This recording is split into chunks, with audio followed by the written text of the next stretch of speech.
2025 আইপিএলে সবচেয়ে শক্তিশালী দল কোনটি তা নিয়ে আলোচনা করব আজকের ভিডিওতে। তো শক্তিশালী মানে এই নয় যে সেই দলই কাপ নিবে, তবে যেই দলের স্কোয়াড যত স্ট্রং তাদের জেতার চান্স তত বেশি থাকে। তবে বাকি টিমগুলো জেতার দিক থেকে কোনো অংশে কম নয়। আর হ্যাঁ, এই ভিডিওতে সম্পূর্ণ আমার পার্সোনাল ওপিনিয়ন থাকবে, যা অনেকের সাথে নাও মিলতে পারে। So let's start with number 10। 10 নম্বরে রেখেছি পাঞ্জাব কিংসকে। এবারের আইপিএলে আমার কাছে সবচেয়ে রস যেই টিমটি লেগেছে সেটা হলো পাঞ্জাব কিংস। না তো তাদের কাছে ভালো কোনো ওপেনার আছে, আর না তো কোনো ফরেন ক্রিকেটার। ম্যাক্সওয়েল এবং মার্কাস স্টোইনিস থাকলেও বিগত কয়েক বছর ধরে ম্যাক্সওয়েল আইপিএলে তেমন রান পাচ্ছে না, আর জশ ইংলিশকে তারা কিনলেও তার কাছে তেমন এক্সপিরিয়েন্স নেই। তো কোনো টিমকে তো 10 নম্বরে রাখতেই হবে, তাই পাঞ্জাব কিংসকে আমি 10 নম্বরে রেখেছি। তো পাঞ্জাবের ব্যাটিং লাইন আপে রয়েছে Shreyas Iyer, Marcus Stoinis, Shashank Singh, Glenn Maxwell এবং জশ ইংলিশ।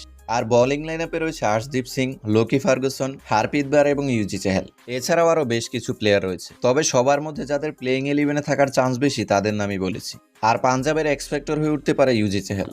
9 নম্বরে রয়েছে লখনৌ সুপার জায়ান্ট। এবারের আইপিএলে সবচেয়ে এক্সপেন্সিভ প্লেয়ার কিনেছে লখনৌ সুপার জায়ান্ট। 27 কোটি দিয়ে তারা ঋষভ পান্টকে তো কিনে নিয়েছে, তবে স্কোয়াড ভালোভাবে সাজাতে পারেনি। প্রথমত তাদের কাছেও ভালো কোনো ওপেনার নেই, আর সেরা কোনো ফাস্ট বোলারও নেই। লখনৌর ম্যানেজমেন্ট দুষ্টু পানি খেয়ে অকশনে বসেছিল কিনা জানি না, কেননা তারা ঋষভ পান্তের পিছনে এত টাকা খরচ করেছে অথচ এই স্কোয়াড ভালোভাবে সাজাতে পারেনি। ওয়েল, অকশনে তারা কি করেছিল তারাই ভালো জানে। লখনৌর ব্যাটিং লাইন আপে রয়েছে Rishabh Pant, Nicholas Pooran, David Miller এবং মিচেল মার্শ। ওপেনিং এ না হয় ঋষভ পান্তকে নামাবে, তবে তার সাথে ব্যাটিং এ কাকে নামাবে তেমন কোনো ওপেনারই দেখছি না, কেননা ডেভিড মিলার এবং নিকোলাস পুরান তো মিডল এবং ফিনিশার হিসেবে খেলে। আর লখনৌর বোলিং লাইন আপের কথা বললে বোলিং লাইন আপের অবস্থা আরো বাজে। বোলিং লাইন আপে রয়েছে মায়াঙ্ক যাদব, আবেশ খান, আকাশদীপ, মহসিন খান এবং সামার জোসেফ। অর্থাৎ কোনো স্টার প্লেয়ারই নেই বোলিং লাইন আপে, তবে নতুন করে কোনো বোলার কিনে কিনা দেখার বিষয়।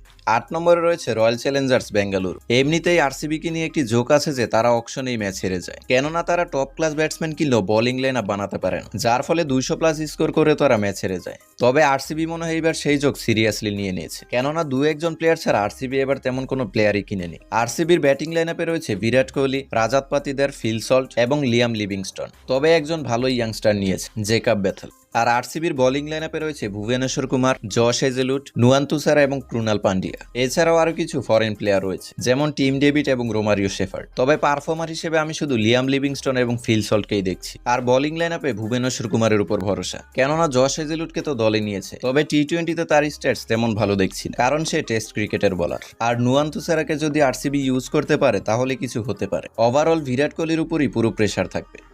7 নম্বরে রয়েছে রাজস্থান রয়্যালস। যেখানে অন্যান্য দলগুলো স্কোয়াড সাজাতে পারছে না, সেখানে রাজস্থান রয়্যালস তাদের সাজানো স্কোয়াড নষ্ট করে ফেলেছে। রাজস্থানের হয়ে বাটলার ম্যাচ উইনিং পারফরমেন্স করলেও এবার তারা বাটলারকেই ছেড়ে দিয়েছে, সেই সাথে আশ্বিন, ট্রেন্ট বোল্ট এবং চেহালকেও তারা ছেড়ে দিয়েছে। আর যাদেরকে রিপ্লেস হিসেবে নিয়েছে তারাও খারাপ নয়, তবে তারা কতটা পারফর্ম করতে পারে সেটাই দেখার বিষয়। তো রাজস্থান রয়্যালসের ব্যাটিং লাইন আপে রয়েছে ইয়াশাসবি জয়সওয়াল, সঞ্জু স্যামসন, রিয়ান পারাগ, সিমরন হেটমায়ার এবং নীতিশ রানা। আর বোলিং সাইডে রয়েছে জফরা আর্চার, তুষার দেশপান্ডে, ওয়ানিন্দু হাসারাঙ্গা, মাহিশ থিকসান এবং ফাজাল হক ফারুকি। ওভারঅল রাজস্থান টিম তো ভালোই বানিয়েছে, তবে যদি তারা পারফর্ম করতে পারে তাহলে ভালো কিছু দেখা যাবে। আর রাজস্থান রয়্যালসের এক্স ফ্যাক্টর থাকবে রিয়ান পারাগ। ওপেনিং এ জয়সওয়াল এবং সঞ্জু স্যামসন তো আছেই, মিডল অর্ডারে রিয়ান পারাগকে দায়িত্ব নিয়ে খেলতে হবে। 6 নম্বরে রয়েছে গুজরাট টাইটান্স। গুজরাট টাইটান্স সবসময় ব্যাটিং এবং বোলিং এ ব্যালেন্সড একটি টিম বানিয়ে থাকে, তবে এবার গুজরাট টাইটানের মিডল অর্ডার আমার কাছে কিছুটা উইক মনে হয়েছে। ওপেনাররা যেদিন ভালো স্টার্ট এনে দিবে সেদিন এই দল ভালো পারফর্ম করবে, তবে মিডল অর্ডার হিসেবে তারা ভালো কোনো ব্যাটসম্যানকে নিতে পারত।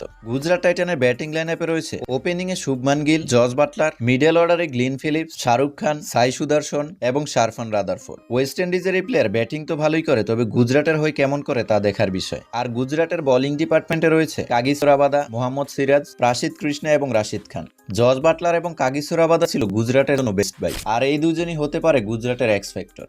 5 নম্বরে রয়েছে দিল্লি ক্যাপিটালস। দিল্লি ক্যাপিটালস দলটি এবার আমার কাছে অনেক স্ট্রং লেগেছে। দিল্লি তাদের টপ অর্ডার অনেক ইয়াং ব্যাটসম্যানদের নিয়ে সাজিয়েছে, যাদের মধ্যে সবাই টি-20 স্পেশালিস্ট ব্যাটসম্যান এবং এক একজন ক্রিকেটের ফিউচার স্টার। দিল্লির ব্যাটসম্যানরা যদি ফর্মে থাকে তাহলে যে কোনো দলকে কঠিন চ্যালেঞ্জ দিতে পারে। দিল্লি ক্যাপিটালসের ব্যাটিং লাইন আপে রয়েছে Abhishek Porel, Tristan Stubbs, Jake Fraser McGurk, Harry Brook, KL Rahul এবং ফাফ ডু প্লেসিস। আর বোলিং লাইন আপে রয়েছে Mitchell Starc, T Natarajan, Mohit Sharma এবং স্পিনার হিসেবে রয়েছে কুলদীপ যাদব এবং আকসার প্যাটেল।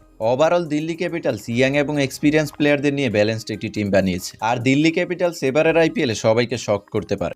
4 নম্বরে রেখেছি চেন্নাই সুপার কিংসকে। চেন্নাই সুপার কিংস দলটি ধোনির মাস্টারমাইন্ডে পারফর্ম করে থাকে। সিএসকে দলটিতে ফরেন স্টার ব্যাটসম্যান না থাকলেও এই দলটি যে কোনো প্লেয়ারের বেস্ট পারফরমেন্স বের করে নিয়ে আসতে পারে। লাস্ট আইপিএলে মুস্তাফিজের কথাই বলুন না কেন, বাজে ফর্মের কারণে অলমোস্ট ন্যাশনাল টিম থেকে ড্রপ হয়ে গিয়েছিল। তারপর সিএসকে তে গিয়ে মুস্তাফিজ কিভাবে জ্বলে উঠেছিল তা তো সবাই দেখেছেন। আসলে সিএসকে দলটি প্লেয়ারদেরকে প্রপার ইউটিলাইজ করতে জানে। চেন্নাই সুপার কিংসের 2025 ব্যাটিং লাইনআপে রয়েছে ঋতুরাজ গাইকোয়াদ, প্রাচীন রবীন্দ্রা, ডেভন কনয়, শিবম দুবে, জাদেজা এবং ধোনি। আমার মতে সিএসকের এক্স ফ্যাক্টর হতে পারে প্রাচীন রবীন্দ্রা, কেননা চ্যাম্পিয়ন্স ট্রফিতেও সে ভালো ফর্মে ছিল।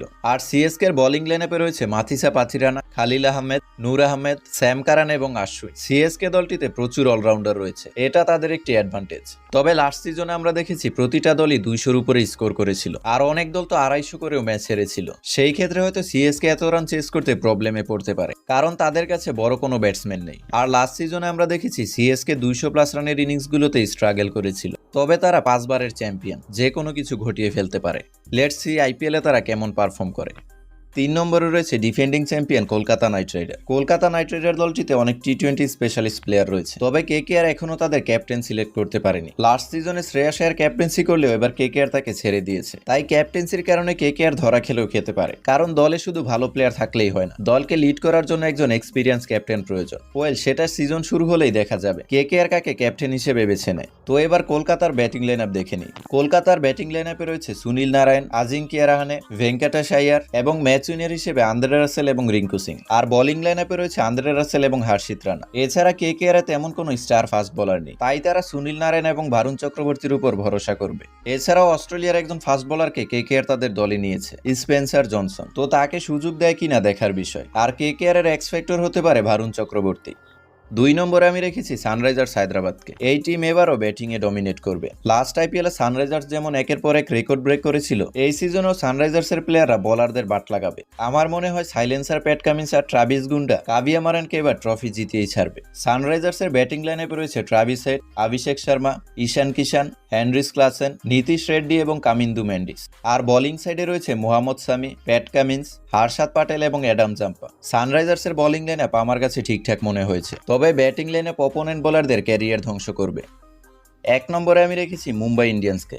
সবাই জানো মুম্বাই ইন্ডিয়ান্স দলটির মালিক হলো ভারতের সবচেয়ে ধনী ব্যক্তি মুকেশ আম্বানি। আর আইপিএল এ সবসময় মুম্বাই ইন্ডিয়ান্স লাগামহীন টাকা খরচ করে থাকে। আইপিএল এর অকশনেই তারা দেখিয়ে দিয়েছে কেন তারা বেস্ট। ব্যাটিং এবং বোলিং এ ফুল স্ট্যাক লাইনআপ সাজিয়েছে মুম্বাই ইন্ডিয়ান্স। মুম্বাই ইন্ডিয়ান্সের ব্যাটিং লাইনআপে রয়েছে রোহিত শর্মা, উইল জ্যাক্স, তিলক ভার্মা, হার্দিক পান্ডিয়া এবং সূর্য কুমার যাদব, সবই ম্যাচ উইনার। তো এবার বোলিং লাইনআপ দেখে নিই। মুম্বাইয়ের বোলিং লাইনআপে রয়েছে ট্রেন্ট বোল্ট, জাসপ্রীত বুমরা, দীপক চাহার এবং রিচ টপলি। আর স্পিনার হিসেবে রয়েছে মিচেল স্যান্টনার। জাস্ট ইমেজিন পাওয়ার প্লেতে বুমরা এবং ট্রেন্ট বোল্টের বোলিং স্পিন ব্যাটসম্যানদের জন্য কতটা ডেডলিয়েস্ট হতে যাচ্ছে। তো গাইস, এই তো ছিল আজকের ভিডিও। এবারের আইপিএলে তুমি কোন দলকে সাপোর্ট করছো তা অবশ্যই কমেন্টে জানাবে। তো দেখা হচ্ছে নতুন কোনো ভিডিওতে। ভালো থাকবে। इस हफ्ते हर दिन हार्दिक बुमराह और स्काई के बीच होगा मुकाबला और ड्रीम 11 पे रैंक